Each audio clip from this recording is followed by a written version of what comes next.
Why are my neighbors disappearing? The Wilson house had been empty for 3 weeks, but their cars were still in the driveway and mail was piling up. Everything was normal through their windows, but they were gone. Then the Lee family vanished the same way, and I started to panic. I called the police about the Wilsons, and they said adults can leave whenever they want. When I mentioned their dog was still in the backyard, they sent someone to check. The officer said the dog had food and water, so nobody was neglecting it. He suggested they were on vacation, even though their cars were still there. When the Lees disappeared, I called again, but got the same response. The cop said people were probably taking summer trips. I explained the Lees had 3 kids missing school, but he just took a report. I could tell he thought I was overreacting. I started keeping track of which houses were suddenly empty. In 6 weeks, 5 families had vanished from our street. Not moved out because their stuff was still inside, just gone between one day and the next without anyone seeing them leave. I tried talking to the remaining neighbors, but they acted like nothing was wrong. Mrs. Cooper said the Wilsons had mentioned staying with family, but I'd talked to Wilson the day before he vanished,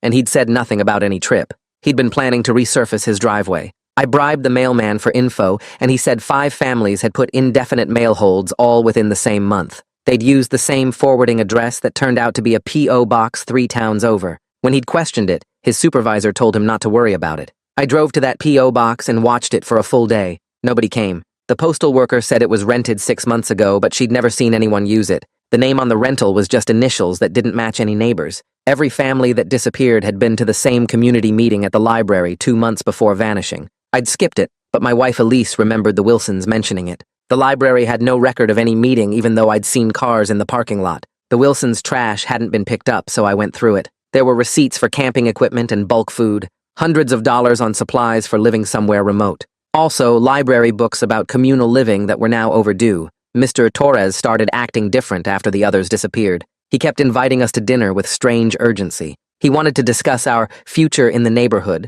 and mentioned how much happier the Wilsons seemed before they left. When I asked where they went, he just smiled. Elise found out 3 missing families had paid off their mortgages in full weeks before disappearing. Her friend at the bank said they'd all come in the same day with cashier's checks. Legal, but unprecedented. Cars started driving slowly past our house at odd hours. One had an out-of-state plate, and when I tried to follow it, went straight to the highway and left town. More neighbors mentioned major life changes. Mrs. Cooper talked about reevaluating what mattered. Mr. Torres gave away his expensive watch, saying material things were meaningless. Normal suburban people suddenly talking differently. I set up a camera to watch the street, but it showed nothing unusual for weeks. The empty houses sat there like missing teeth, and every day I wondered if we'd be next. Elise found a handwritten letter tucked in our door about finding true community and leaving behind false obligations. It said our neighbors had found something worth pursuing. There was a phone number, but when I called it, just rang. The remaining neighbors stopped making eye contact. They'd have hushed conversations that ended when we approached.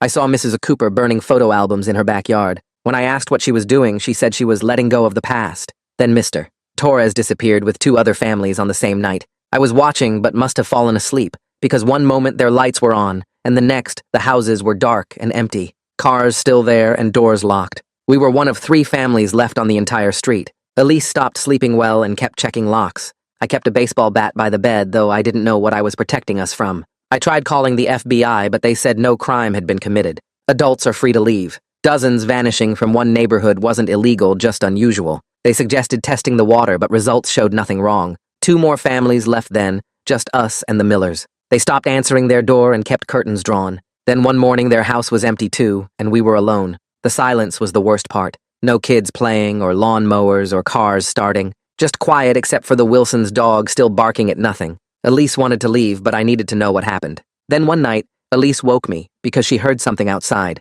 The entire street was full of people walking toward our house. I recognized all of them immediately. The Wilsons and Lees and Torres family and dozens of others who'd vanished over the months, all in white robes walking in perfect synchronization. They stopped in front of our house and stood completely still, just staring at our windows in complete silence. I grabbed my phone and started recording through the window, while Elise snatched it back to call 911. My hands were shaking, but I forced them steady and zoomed in on faces I knew. There was Wilson standing in the front row with that blank stare, Mrs. Cooper, 3 people to his left. The Lee family clustered together like they'd practiced their positions. Torres near the back, all of them just standing there in white robes, not moving or blinking. I counted 42 people total spread across our lawn and the street. The street light caught their faces perfectly, and I made sure to get clear shots of everyone I recognized. Elise was talking to the 911 operator, and I could hear the skepticism in the woman's voice even from across the room. The operator kept asking Elise to repeat herself, like she couldn't believe what she was hearing. Dozens of people in robes standing motionless on our street. The operator promised to send a patrol car, but her tone suggested she thought we were pranking her, or maybe drunk. Elise stayed on the line like the operator instructed, and we both watched the figures through the window. 18 minutes passed according to the call timer. Not one person moved during that entire time. They didn't shift their weight or adjust their robes or look at each other, just stared at our windows with those empty expressions. I kept recording the whole time, and my phone storage warning popped up twice. I deleted old photos to make room because this footage was the only proof we'd have. The Wilsons' dog was barking nonstop from their backyard, and the sound made everything feel more wrong. Red and blue lights finally appeared at the end of the street, and the moment the patrol car turned onto our block, every single robed figure turned and walked away. Not ran, not scattered in panic. They turned in perfect unison like synchronized swimmers and walked calmly in different directions. Some went between houses, others walked down the street. A few cut across yards. The officers got out of their car and called out, but nobody stopped or responded. The figures just melted into the darkness between the empty houses, and within 2 minutes, the street was completely empty again. The officers came to our door and took a brief report. I showed them the video I'd just recorded, but they seemed more annoyed than concerned. One officer explained that standing on a public street isn't illegal, even if it's creepy and weird. The other officer wrote down vague notes about a disturbance and said they'd increase patrols. They left after maybe 10 minutes and we were alone again.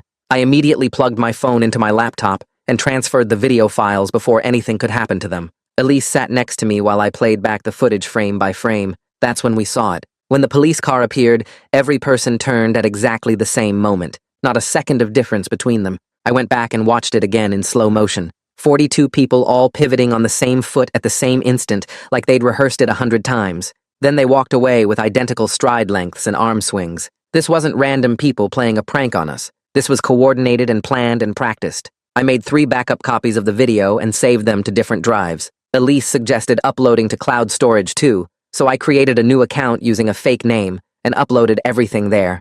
Neither of us could even think about sleeping after that. I pulled up every contact method I had for the vanished neighbors and started systematically trying each one. I called Wilson's cell, and it went straight to voicemail. His wife's phone did the same. I tried their home number and got a disconnected message. I sent emails to every address I had and watched them bounce back as undeliverable. I checked Facebook and their accounts were gone. Instagram deleted. LinkedIn profiles removed. The Lees were the same. Torres, too. Mrs. Cooper's account still existed, but she hadn't posted anything in 2 months and didn't respond to messages. I tried the other vanished families and got the same results across the board. Every phone number dead, every email bouncing, every social media account either deleted or abandoned. Someone had systematically erased their online presence, or they'd done it themselves before disappearing. The sun started coming up around 6, and I went to get the newspaper from the porch. That's when I saw the flyer tucked into our front door. White paper with a hand-drawn symbol that looked like a circle with lines radiating outward. The text was handwritten in neat block letters about finding true community beyond material attachments. It talked about shedding false obligations and discovering authentic connection. The same kind of vague spiritual language from the first letter we'd received. I brought it inside and photographed it on our kitchen table with a ruler next to it for scale. I took shots from multiple angles and made sure the lighting was good. Then I scanned it at high resolution and added the files to the evidence folder I'd been building on my computer. The folder now had photos of empty houses, copies of the suspicious letters, screenshots of the deleted social media accounts, and the video from tonight. I told Elise we needed to test something. We packed overnight bags with basic clothes and toiletries and drove to a cheap motel 15 miles outside town. I picked one off the highway that looked forgettable and paid cash for the room. I parked where I could see the entrance from our window, and we settled in to wait. Elise tried to nap, but I couldn't stop watching the parking lot. Within 2 hours, a white van with no company markings circled the lot twice. It slowed down near our car both times. The driver wore sunglasses even though it was overcast and kept his head turned toward our vehicle. The van left after the second pass, but we'd gotten our answer. Someone was tracking our movements. They'd followed us here or known where we'd go somehow. We stayed the night anyway because going home felt more dangerous than staying put. The next morning we drove back and I went straight to the police station. The desk sergeant was an older guy who actually seemed to listen instead of dismissing me immediately. I filed a formal harassment complaint and requested extra patrols on our street. I referenced the case number from last night's disturbance call and added all the new information about the surveillance and the flyers. The sergeant gave me a new case number to use for future reports and said he'd make sure the patrol schedule included our area He was more sympathetic than the officers from last night had been. He admitted the situation was unusual and concerning, even if no specific laws were being broken. Having an official paper trail felt important, even if nothing immediate would change. I spent the entire afternoon at my computer creating a master timeline document. I started with the first disappearance and mapped every single event in chronological order. The Wilsons vanishing on June 3rd, the Lees gone by June 10th, the mail holds all filed during the same week in May, the mortgage payoffs happening on the same day in early June, the library meeting in April that had no official record, the camping equipment purchases, the strange conversations with Torres and Mrs. Cooper, the slow cars driving past, the letters appearing on our door, the coordinated robed gathering last night. Seeing it all laid out on one timeline made the pattern impossible to deny or dismiss. This wasn't random coincidence. Someone had been planning this for months and executing it in careful stages. I printed 10 copies on our home printer and prepared them to present to anyone who would actually listen and take us seriously. Elise remembered Detective Adkins had handled a theft case on our street last year when someone's garage got broken into. She found his card in our junk drawer and called to request a meeting. He agreed to see us that afternoon at the station. We brought the timeline, the videos, the photos, and all our documentation. Adkins was in his 40s with gray at his temples and a careful way of listening that made me think he actually heard what we were saying. He reviewed everything we'd brought and asked detailed questions about dates and times. He warned us that adults leaving voluntarily isn't a crime no matter how weird the circumstances. He couldn't investigate people for choosing to disappear, but he agreed the pattern was concerning and said he'd keep our case number active. He'd review what we'd documented and see if any of it crossed into criminal territory. It wasn't much, but it was more than we'd gotten from anyone else so far. That evening, I pulled up my email and started a new message to Kara Parker at the local paper. I'd read her articles about neighborhood issues and school board meetings, so I knew she cared about community problems. I attached every file I had, including the timeline, the photos of the robed gathering, the videos showing the empty houses, and copies of all the police reports. I explained everything in the email body, starting from the first disappearance and ending with last night's meeting with Detective Adkins. I hit send at 7:30 and didn't expect to hear back for days. My phone buzzed 40 minutes later with her response saying, "This sounded really concerning," and asking if we could meet tomorrow to talk more. Having someone with actual authority take us seriously felt like the first real progress we'd made in months. Elise read the email over my shoulder and squeezed my hand without saying anything. The next morning, Elise called Madeline from the bank while I was making coffee. Madeline was the one who'd first told Elise about the weird mortgage payoffs back when 3 families paid off their houses on the same day. Elise put the call on speaker, and Madeline's voice sounded nervous when she answered. She agreed to meet for coffee that afternoon, and admitted she'd been worried about the pattern she noticed, but hadn't known who to tell. Her bank's compliance department had flagged the clustered cashier's checks as odd, but her manager told her not to make a big deal about it. She said she'd bring copies of what she could share without breaking privacy rules. We met Kara at a coffee shop near the paper's office. She was younger than I expected, maybe early 30s, with a notebook already open when we sat down. She asked detailed questions about dates and took notes on everything. When I showed her the video of the robed figures, she watched it 3 times without saying anything. Then she mentioned we should talk to Gita Wong, who helped people leave cults and high-pressure groups. Kara said Gita had consulted on a story she'd written last year about a different organization. She gave us Gita's office number and said she'd let Gita know we might call. I called Gita that afternoon and she had an opening the next day. Her office was in a regular building downtown with other therapists and counselors. Gita was in her 50s with gray hair and a calm way of talking that made me feel less crazy. She listened to our whole story without interrupting and then started teaching us practical stuff right away. She explained how to document everything with dates and times and witnesses. She showed us how to recognize when pressure was getting worse and what signs meant we should leave immediately. She talked about safety planning like it was completely normal, which somehow made me feel better. She said groups like this usually followed predictable patterns, and knowing what to expect would help us stay ahead of them. Gita told us to upgrade our home security right away. She said visibility and documentation were our best protection, because these groups usually avoided anything that created clear evidence. We spent the next 2 days installing new floodlights that lit up our entire yard. We moved the cameras to cover every angle, and got rid of all the blind spots. I bought external hard drives and started backing up all the footage to drives we kept at Elise's office across town. Actually doing something instead of just watching and worrying helped me feel less helpless. The fear was still there every time I looked out the window, but at least I was taking action. Kara called a few days later to say she'd filed Freedom of Information Act requests with the city. She asked for all library room bookings from the past year and any permits issued to groups in our area. She explained it would take a few weeks to get responses because the city had to process the requests officially. But if the library meeting actually happened, There should be some record somewhere. Even if someone tried to hide it, there would be paperwork trails. She sounded confident, like she'd done this kind of digging before. Detective Adkins called asking for copies of our raw video files. He said he needed the original files with all the metadata intact for any potential investigation. The metadata would show exact dates and times and prove the videos hadn't been edited. He was careful to warn us that the bar for criminal charges was really high. Adults standing on a public street wasn't illegal no matter how creepy it was. But he wanted the evidence anyway in case something else developed. I uploaded everything to a secure link he provided and felt good about having law enforcement actually engaged. 3 weeks later, Kara called with news about the FOIA request. The library's official response said they had no record of any meeting on the date in question, but Kara kept pushing and talked to different staff members until someone admitted the truth.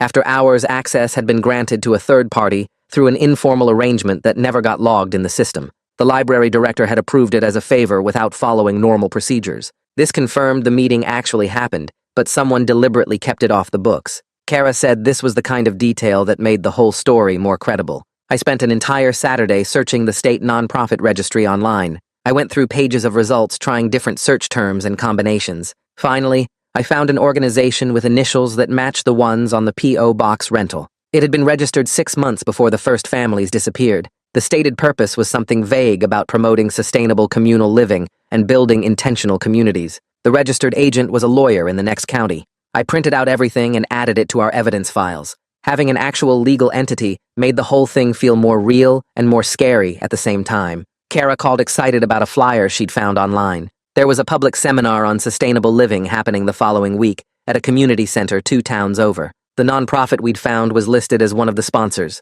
We decided to go and just observe from the back to see if we could learn more. When I told Gita about the plan, she warned us to stay in public areas the entire time. She said to leave immediately if anyone made us uncomfortable or tried to separate us. She made us promise to the park where we could see our car and to have our phones ready to call for help. The seminar was on a Tuesday evening in a community center meeting room. We got there early and sat in the back row near the door. About 40 people showed up, and I recognized at least 6 of them as vanished neighbors. Mrs. Cooper was there looking healthier than I'd seen her in years. The presentation was all about simple living and reducing stress through community connection. It sounded nice on the surface, but there was something off about how everyone nodded at the exact same moments. During the break, Mrs. Cooper spotted us and walked over with a smile that was too bright. She said it was nice to see us, but suggested we weren't ready for this information yet. She said we should leave and come back when we'd had more time to think. 2 other people moved to stand near the exit, blocking our way out. I stood up and said we were leaving right now. The 2 people stepped aside after a long pause but watched us all the way to our car. We drove home in silence, checking the mirrors constantly, but nobody followed us this time. That night, I sent Gita all the footage from the seminar, including the clear shots of Mrs. Cooper and the 2 people blocking the exit. She texted back immediately asking us to come to her office first thing in the morning. We met Gita at 9, and she pulled up a presentation on her laptop, showing us patterns she'd seen in dozens of similar cases. The silent vigils always came first, to show unity and inevitability. Then came the soft pressure through former friends and neighbors, acting like everything was fine. After that, the group escalated to direct confrontation when targets didn't respond to gentler methods. She said we should expect offers to rescue us from our stress and confusion, invitations framed as concern for our well-being. The pressure would keep building until we either joined or left the area completely. Gita helped us write out specific responses to different scenarios, so we wouldn't have to think in the moment when someone approached us. She also gave us a safety plan including check-in times with her and protocols for if either of us felt in immediate danger. 2 days later, Detective Adkins called while I was reviewing our security footage for the 100th time. He'd spent his personal time researching stalking statutes and thought we might have a case if we could identify specific individuals making repeated unwanted contact. The law required proving a pattern of behavior directed at specific victims by identifiable people. He needed names and faces from our footage so he could run background checks and establish who was actually part of the organized group versus random attendees. I spent the entire afternoon going through every video file we had and creating a document with screenshots and timestamps. I identified 11 people who appeared multiple times in different contexts, including the night vigil, the seminar, and driving past our house. I sent everything to Detective Adkins with detailed notes about when and where each person had appeared. The next morning, Animal Control showed up at the Wilson house to finally remove their dog after the hold period expired. I watched from my window as Larry Rutledge, the officer, spent extra time with the dog, checking him over carefully and taking photos of the backyard conditions. I went outside and asked Larry what would happen to the dog now. He said normally the dog would go to the shelter, but he seemed genuinely worried about the whole situation with the vanished families. I offered to foster the dog temporarily, and Larry looked relieved. He said it was better than the shelter, and gave the Wilsons time to claim him if they ever came back. We did the paperwork right there on the sidewalk, and I brought the dog into our house. He was a medium-sized mutt, with brown fur and anxious eyes. Elise started calling him Scout, and he followed us everywhere like he was afraid we'd disappear too. That same afternoon, I was working from home when I noticed the white van again. It drove past our house slowly, then circled the block, and came back. I grabbed my phone and managed to get a clear photo of the license plate as it passed the third time. The image was sharp enough to read every character. I texted it to Detective Adkins immediately, and he responded that he'd submit a DMV request, but warned these things took time to process through official channels. A few days later, my phone rang from a number I didn't recognize. When I answered, Madeline was on the line, speaking quietly and quickly. She said she was calling from a burner phone because she was nervous about her regular line. Internal compliance at the bank had flagged the clustered cashier's checks as suspicious months ago, but management told her to drop it and not pursue the issue further. She'd been worried about her job security but wanted to help us anyway. I told her we'd never reveal her as a source and thanked her for taking the risk. She said she'd keep watching for any similar patterns and hung up without saying goodbye. The harassment shifted to a new tactic the following week. We came home from grocery shopping to find a wicker basket on our porch filled with fresh baked bread and jars of homemade jam. There was a handwritten note about finding peace through simplicity and letting go of material stress. I photographed everything carefully, including the note and the basket itself, before throwing it all away. The next day, another basket appeared with different contents, but the same type of note. We established a firm rule of refusing all contact and gifts, no matter how innocent they seemed. I documented each basket with photos and added them to our evidence files. Gita suggested we file for a temporary restraining order, using all the documentation we'd gathered. We spent a morning at the courthouse filling out forms and attaching our evidence packet. The hearing was scheduled for 2 weeks later. When we finally stood before the judge, he reviewed everything carefully, but ultimately denied the order. He explained we couldn't name specific respondents, only describe a group, and the law required identifying the individuals we wanted restrained. The setback hit hard, and I felt my frustration building. Gita reminded us afterward that documentation was building a case, even when immediate relief wasn't available. She said judges needed overwhelming evidence and specific names before they'd act. That same week, Kara called sounding shaken. She'd received a certified letter from the nonprofit's lawyer threatening a defamation lawsuit if she published anything about them. The letter was formal and aggressive, listing various legal consequences. Kara met with her editor, who agreed to let her continue if she could verify every single fact through multiple sources. She couldn't rely on anonymous tips or single-source confirmations anymore. Kara spent the next week re-interviewing everyone who'd talked to her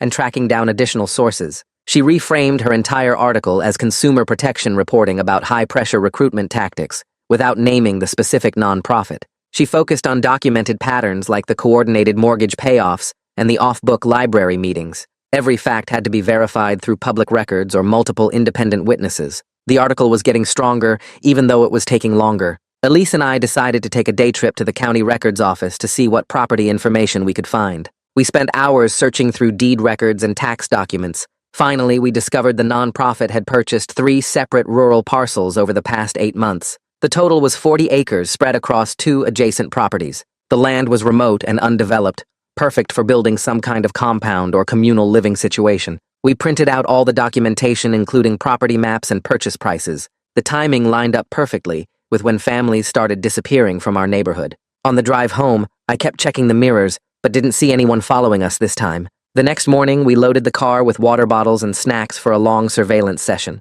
I brought my camera with the telephoto lens and made sure my phone was fully charged for GPS tracking. Elise plotted the route to the rural parcels we'd found in the county records, and we left before dawn to arrive during normal work hours. The drive took almost 90 minutes through increasingly empty farmland until we reached the county road that bordered the first property. I pulled onto the shoulder about 200 yards from the entrance, and we sat there watching through binoculars. 3 white vans were parked near a partially constructed building, and maybe a dozen people in regular work clothes moved around carrying lumber and tools. I got out and walked along the public road, taking photos with my camera's timestamp function enabled. The GPS metadata would prove exactly where and when these pictures were taken. I zoomed in on license plates and captured clear shots of the construction progress. Nobody seemed to notice us or care that we were there. After an hour, we drove to the second parcel, which showed similar activity with more vans and what looked like foundation work for additional structures. I documented everything the same way, and we headed home feeling like we'd finally gathered solid evidence of where the group was building their compound. About 20 minutes into the drive home, I noticed a dark sedan 3 cars back that seemed to match our speed exactly. When I changed lanes, it changed lanes. When I took an exit to test whether it would follow, the sedan stayed with us. My hands got sweaty on the steering wheel, and I told Elise to write down the license plate. She pulled out her phone, but the car stayed far enough back that she couldn't read the numbers clearly. I drove the speed limit and took our normal route home, while the sedan maintained its distance the entire way. It only broke off when we turned onto our street, and I watched it continue past in my mirror. As soon as we got inside, I called the non-emergency police line and filed another report about being followed. The dispatcher took down all the details and added it to our growing case file. She told me an officer would increase patrols in our area, but I could tell this was just procedure. Still, every report added to the pattern we were documenting. 2 days later, Gita called and said she had someone who wanted to talk to us anonymously. We met at a coffee shop in the next town over, and a woman in her 40s sat down at our table without introducing herself. She explained she'd left the group 6 months ago after realizing how isolated she'd become from her old life. The silent displays we'd witnessed were called invitation nights, and they were meant to show unity and inevitability. New recruits were told that resistance only delayed the inevitable joining. She described intense love bombing at first, where everyone was incredibly welcoming and supportive. Then gradually, contacts outside the group were discouraged, and members were encouraged to simplify their lives by selling possessions and paying off debts. By the time people realized how controlled everything was, they'd already cut ties with friends and family who might have helped them leave. She'd gotten out because her sister showed up unannounced and basically dragged her away for a weekend that broke the spell. The woman's hands shook as she talked, and she kept checking the door. She gave us details about the leadership structure and internal rules, but refused to go to police because she was terrified of retaliation. After she left, Gita reminded us that this testimony confirmed everything we'd suspected about how the group operated. Detective Adkins called me at work the following week sounding more engaged than usual. He said he'd been talking to colleagues in adjacent towns, and they'd heard similar complaints about families suddenly leaving and suspicious group activity. He was starting to coordinate informally with other departments to see if there was a bigger pattern. The problem was that cross-jurisdictional cases moved slowly, and each department had limited resources. He told me to keep documenting everything, because if they could prove coordinated harassment across multiple jurisdictions, it might trigger state-level attention. I felt relieved that he was finally taking this seriously and building a case beyond just our neighborhood. He warned me not to expect quick results, but assured me they were working on it. That same week, Elise came home looking stressed and told me her boss had called her in for a meeting about her work performance. She'd been missing deadlines and seemed distracted during meetings. Rather than hide what was happening, she decided to disclose everything to HR to protect her job. She brought copies of our documentation and explained the harassment and surveillance we'd been dealing with. Her HR representative was surprisingly supportive and offered flexible work hours, so she could work from home on days when the stress was too much. They also gave her information about employee assistance resources, including counseling.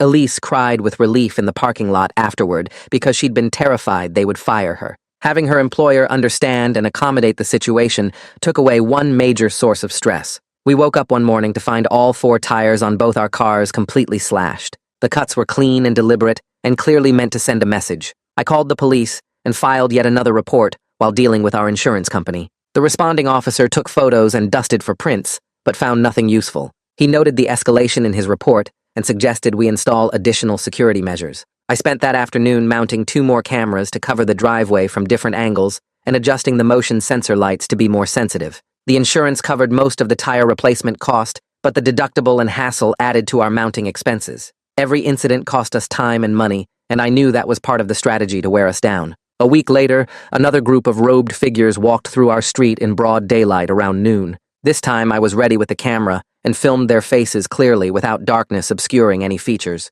I recognized the Wilsons and Torres family and Mrs. Cooper, along with at least a dozen others. The footage was crystal clear with perfect lighting, and I sent it to Detective Adkins immediately. He called back within an hour to confirm he could identify several individuals from the video. This was the breakthrough we needed because now he had faces and names to attach to the harassment pattern. He said he would start running background checks and building individual case files on the people we could identify. Kara expanded her Freedom of Information Act requests to adjacent counties looking for similar patterns. She discovered that sheriff logs in 2 neighboring counties coded similar incidents as community transition events. The language was deliberately vague and minimized what was actually happening. Reading those official records was chilling, because it suggested some level of institutional awareness, or at least a tendency to downplay these situations. Kara was building a case that this wasn't isolated to our town, and that authorities across the region had been seeing signs of this group's activity for months. Larry from Animal Control called to say the Wilsons' dog had completed his mandatory hold period and nobody had claimed him.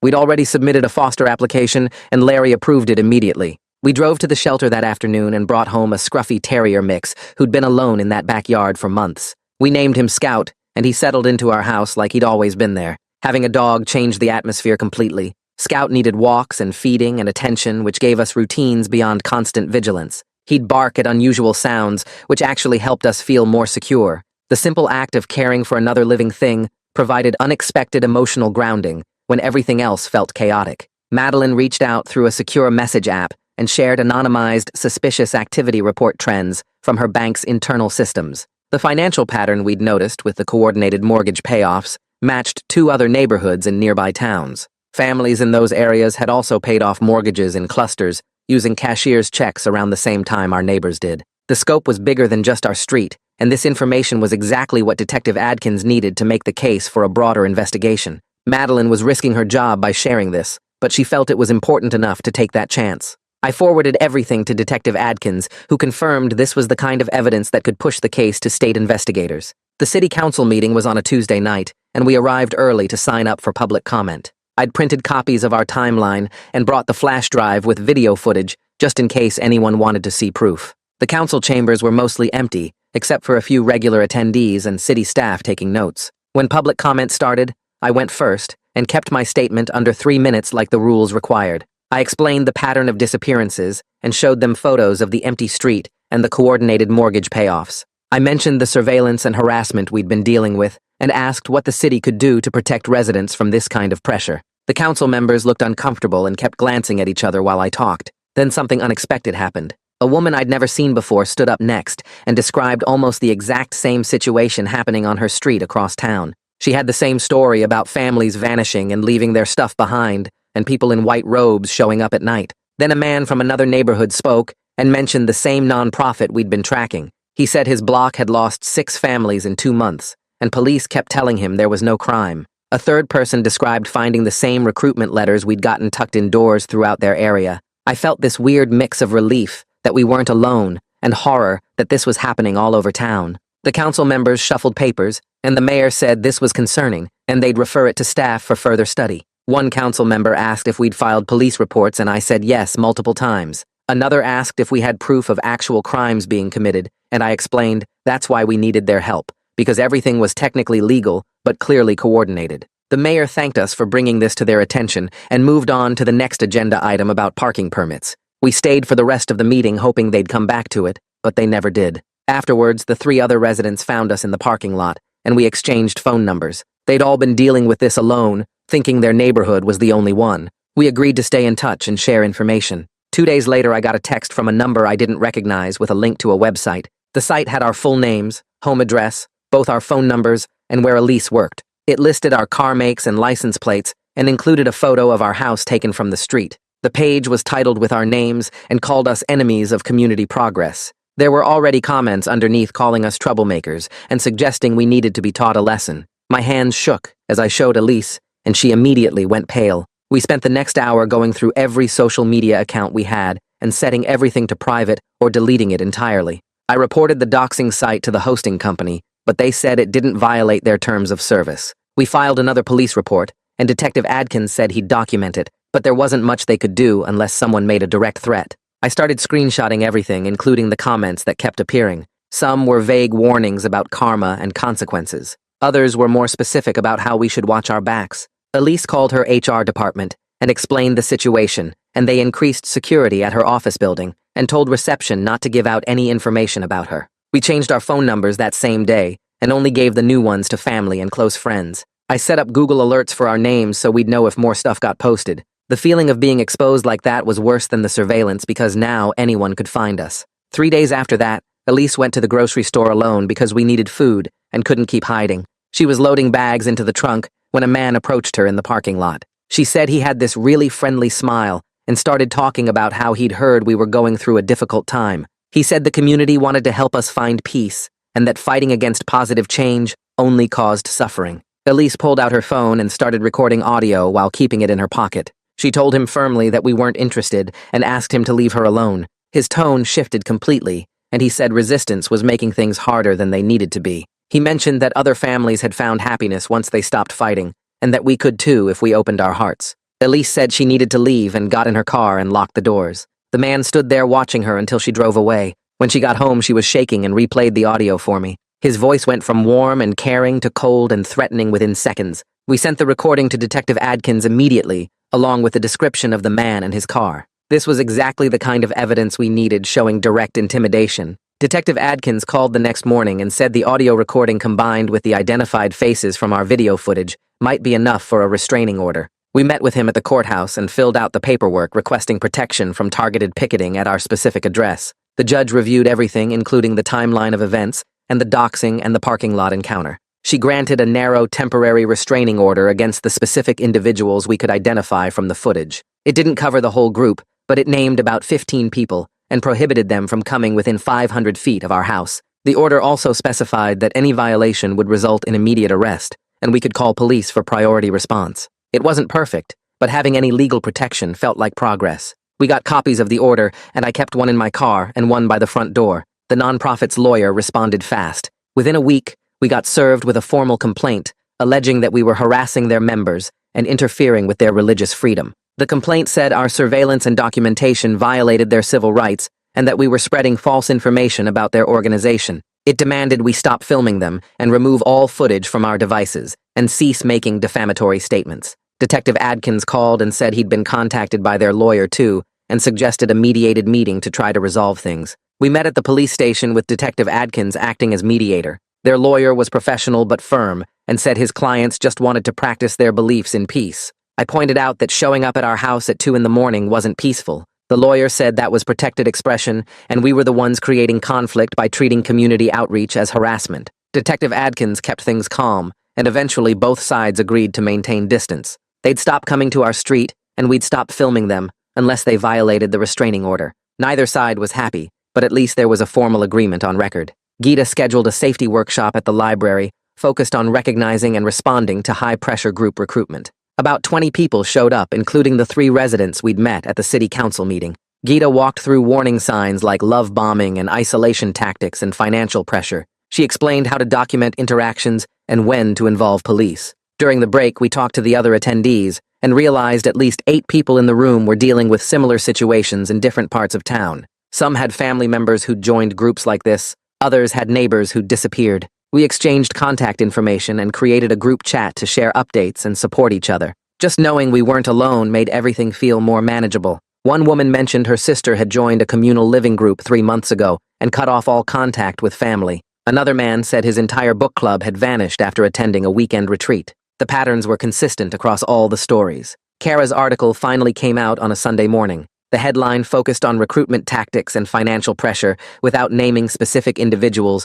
or the nonprofit directly. She'd spent weeks verifying every fact through multiple sources, and her editor had lawyers review it before publication. The article described the pattern of families disappearing and the coordinated financial transactions and the pressure tactics used on people who resisted. It mentioned the city council meeting and quoted anonymous sources about similar experiences. The paper set up a tip line for people to report their own experiences, and within hours, they had dozens of calls. Other media outlets picked up the story, and by Monday morning, the local TV news was covering it. Reporters started calling us, but we declined all interviews on Detective Adkins' advice. The exposure felt validating, but also scary, because now we were even more visible. The newspaper's tip line got a significant call on Tuesday. Someone sent in a photo of a library sign and sheet from 2 months earlier, showing the names of all the vanished families from our street. The list included the Wilsons and Lees and Torres family, and Mrs. Cooper and everyone else who'd disappeared. The photo showed they'd all signed in for a community meeting on the same night. The tipster didn't leave a name, but included a note saying some members were having doubts about the direction things were going. Kara called us immediately and said this was proof the meeting actually happened, and connected all the missing families. She forwarded everything to Detective Adkins, who said this was exactly the kind of evidence that could move the investigation forward. Someone inside the group was cracking and willing to leak information. Detective Adkins brought the library staff in for interviews the next day. One employee admitted that she'd allowed off the books room access in exchange for donations to the library fund. She said a man had approached her months ago offering to make regular contributions if they could use a meeting room occasionally without going through official booking procedures. She thought it was harmless, and the library needed the money. The employee provided bank records showing deposits that matched the dates of the disappearances. The city attorney opened an internal review of library policies, and the employee was placed on administrative leave. Detective Adkins said this established that the nonprofit had been deliberately hiding their activities and using financial incentives to avoid oversight. The case was building, but slowly. The motion alarms woke us at 2 in the morning on Thursday. The lights and sirens activated automatically when someone triggered the sensor near our back fence. I grabbed my phone and pulled up the camera feed while Elise called 911. The footage showed a figure in dark clothes trying to climb into our backyard, but they ran when the alarms went off. Police arrived within 4 minutes because of the restraining order and searched the area with flashlights. They found footprints in the dirt near the fence and took photos, but whoever it was had disappeared into the neighborhood. The officer said the restraining order meant they could arrest anyone identified from our footage if we caught them on camera. We stayed up the rest of the night reviewing all the camera angles, but the person had kept their face covered. The faster police response made us feel slightly safer, but the fact that someone had actually tried to get into our yard meant things were escalating again. The envelope arrived in our mailbox 2 days later with a return address from a company called Meridian Holdings, LLC. I opened it standing in the driveway and found a formal purchase offer for our house, with a number that was about $15,000 above what similar houses in the area had sold for recently. The letter said we had 72 hours to accept and included wire transfer instructions for a quick closing. Elise read it over my shoulder and her hands started shaking. The timing was too perfect right after someone tried to get into our backyard and the anonymous buyer made my skin crawl. I took photos of every page and called a real estate attorney whose number Gita had given us weeks ago for situations exactly like this. The attorney said she could review it that afternoon if we brought the original documents to her office. We drove there immediately and waited in her lobby while she read through the paperwork with a legal database open on her computer. She came out after 40 minutes and explained that Meridian Holdings was registered in Delaware, which made it harder to trace, but she'd found a connection through their registered agent. The shell company had the same lawyer as the nonprofit that owned the rural property where our neighbors had probably gone. She said this was clearly coordinated pressure designed to push us out quickly, and she advised us to reject the offer completely. We should document this as another example of harassment and keep it with all our other evidence. I felt sick driving home because the offer meant they knew exactly how much financial pressure we were under, and they were using it against us. That night, Elise and I had the worst fight we'd had in years. She wanted to just take the money and leave and start over somewhere else where we wouldn't spend every night wondering if someone was going to break in. I said we couldn't let them win after everything we'd been through and all the documentation we'd built. She said I cared more about being right than keeping us safe, and I said she was giving up too easily. We both said things we didn't mean and ended up crying on opposite sides of the living room with Scout sitting between us looking confused. After we calmed down, Elise said we needed professional help to work through this because the stress was tearing us apart. I agreed, and we looked up couples therapists who had evening appointments and booked a session for the following week. Neither of us slept well that night, even though we eventually moved to the same side of the couch and held hands. The therapist was a calm, older woman who listened to our whole story without interrupting and then asked what we really wanted to achieve. I said I wanted to expose what was happening and make sure it didn't happen to other people. Elise said she wanted to feel safe again and not live in constant fear. The therapist helped us see that those goals weren't actually opposed to each other, and that we could prioritize safety while still supporting the investigation. She suggested we make an exit plan that included selling the house on our own terms and moving somewhere the group didn't know about while we continued to help Detective Adkins and Kara from a distance. Over the next 2 sessions, she helped us map out specific steps and timelines and taught us how to communicate better when we were both scared and exhausted. Having a plan that honored both our needs made everything feel slightly less impossible. We listed the house with a realtor who agreed to keep the listing low profile and screen potential buyers carefully. The first showing went fine, but the second couple got a phone call during their walkthrough and left, looking uncomfortable. Our realtor said they'd received a call from someone claiming to be a concerned neighbor who wanted to discuss the community values and make sure new residents would fit in. The couple decided to look elsewhere. This happened 3 more times with different buyers, and our realtor started getting frustrated. We decided to lower the price by $10,000 just to move things faster, even though it meant taking a loss. Elise cried when we signed the price reduction paperwork, but we both knew we just needed to get out. Kara called one morning sounding excited and said the state attorney general's office had opened a consumer protection inquiry based on her reporting and the pattern of pressure tactics we'd documented. This was the first time a state-level agency had paid attention to what was happening, and it meant real investigators with subpoena power would be looking into the nonprofit's practices. She said the AG's office had contacted her for background information, and she'd referred them to Detective Adkins and to us. I felt a surge of hope for the first time in weeks, because this was finally bigger than just our local police department. 2 weeks later, Detective Adkins called to say the AG's office had issued subpoenas to multiple banks requesting records of the coordinated mortgage transactions that Madeline had first noticed. He said Madeline had gotten whistleblower protections through the bank's legal counsel so she could cooperate officially without risking her job.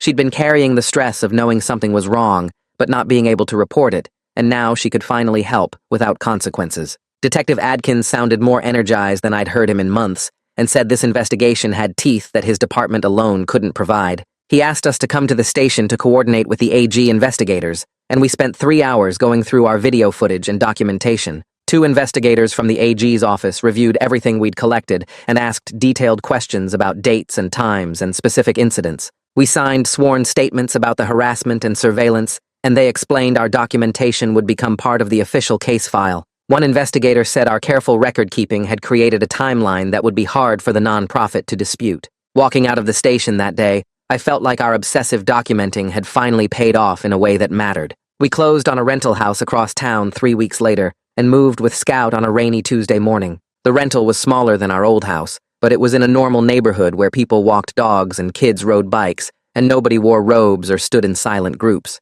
We didn't tell many people our new address and set up routines that kept us low profile. The physical distance helped immediately, even though I still found myself checking the cameras on my phone and looking over my shoulder in parking lots. Elise started sleeping better within the first week, and Scout seemed to relax too, spending less time at windows and more time on the couch. The city council passed an ordinance 2 months after we moved that limited targeted residential picketing and created clearer enforcement procedures for harassment complaints. It wasn't a perfect solution, and it came too late to help us directly, but it gave future residents better legal tools if something similar happened again. Detective Adkins sent us a copy of the ordinance with a note saying our case had prompted the policy change, and he hoped it would prevent other families from going through what we did. I filed the ordinance with all our other documentation, knowing that even though we'd lost our house and taken a financial hit, we'd helped create some accountability that might protect other people down the line. A van idled across from our rental on a Tuesday evening with its engine running and headlights off.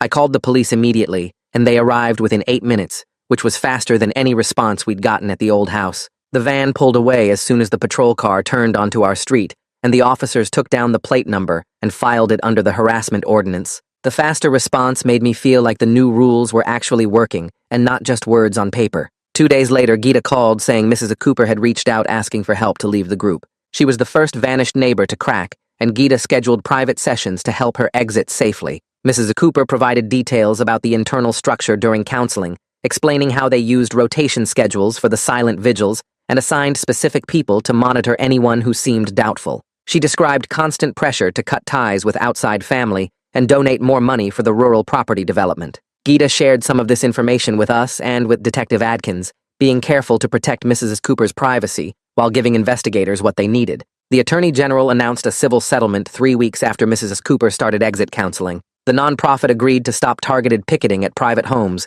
disclose who sponsored their recruitment meetings, and implement transparency measures for financial donations. It wasn't criminal charges and nobody was going to jail, but it established legal boundaries and gave future victims better tools to fight back. Detective Adkins called to tell us about the settlement before the public announcement, and he sounded satisfied, even though he'd wanted stronger consequences. Kara published a follow-up article the day after the AG's announcement, focusing on the settlement terms and the new city ordinance. She credited anonymous sources and community advocates without naming us directly, which was exactly what we'd asked for. Reading the article felt strange because it was our story, but told from a distance, and I was relieved to see it documented publicly while keeping our names out of it. Elise printed a copy and filed it with all our other documentation, saying it felt like proof that everything we'd been through had actually happened and mattered. We sold our old house 6 weeks after the settlement to a young couple who seemed completely unaware of the neighborhood's history. They didn't ask many questions during the walkthrough, and their inspector found nothing wrong with the structure or systems. We took a 15% loss compared to what we'd paid, which hurt our savings significantly. Walking away from closing with a check felt like cutting the last physical tie to that nightmare street, and I didn't look back at the house when we drove away. Sleep started returning gradually over the next few weeks as we established normal routines in the rental. We stopped obsessively checking news about the old neighborhood and limited our monitoring to weekly searches instead of hourly ones. Scout helped by demanding regular walks and normal pet care that kept us grounded in present moments instead of past trauma. Elise started sleeping through the night without waking up to check locks, and I stopped keeping the baseball bat next to the bed. We weren't back to how we'd been before any of this started, but we'd found a sustainable baseline that felt manageable. Detective Adkins closed our case file as resolved with conditions 2 months after the settlement. He sent us a copy of his final report, noting the civil settlement and policy changes, and he included a personal note saying our case had helped him develop new protocols for similar situations. He mentioned gaining internal support for taking these types of complaints more seriously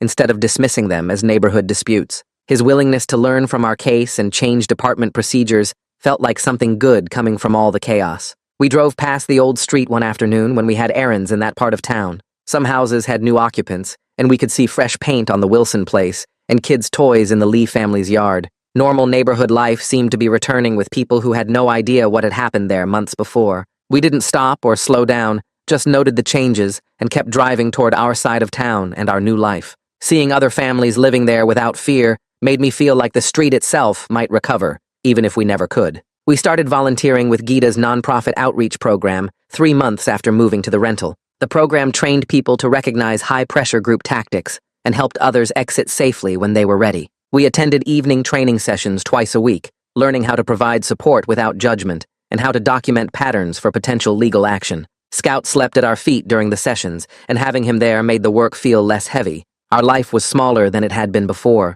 with fewer friends and more caution about who we trusted. We still checked our surroundings in parking lots and verified who was at the door before opening it, but we'd found a kind of safety that felt sustainable and a purpose that turned our experience into something that might help other people avoid what we'd been through. And that's basically how it all went down. Pretty crazy that this stuff actually happens in regular neighborhoods. If you made it through this whole story, might as well subscribe for more. Catch you later.